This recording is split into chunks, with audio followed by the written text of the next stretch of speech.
This is the Northrop YF-23A, one of two prototypes competing to be the ATF master model, to have the right to take over the leadership of the F-14 Tomcat and F-15 Eagle. The other is the Lockheed Boeing General Dynamics YF-22A. These fighters have been set an almost impossible goal. They must first incorporate the hard-learned lessons of stealth technology to be difficult or impossible for radar to identify. Second, they must be highly maneuverable to out-hustle an opponent like today's high-performance interceptors. Thirdly, they've got to be fast. The requirement is for supersonic cruise speed with military thrust. That means afterburners are out.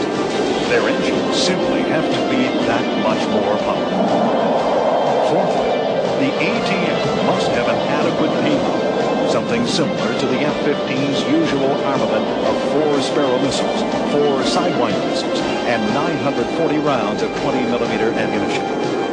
And finally, as if invisibility, maneuverability, speed, and strength aren't enough, the ATF will have to have sufficient range for all world theaters. The YF-23A has those qualities because, like a good racehorse gets its genes from its parents, a good jet fighter has to look to its own forebears. In this case, because it comes from Northrop, the YF-23A need look no further than the V-2, also built by Northrop.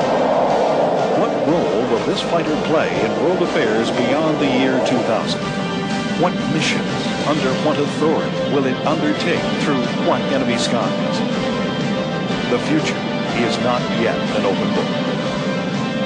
But when that book is written, when the paramount importance of commanding the high ground has been driven home, yet once again, this stark aircraft will have been one of the major players. The ATFs. He's gone.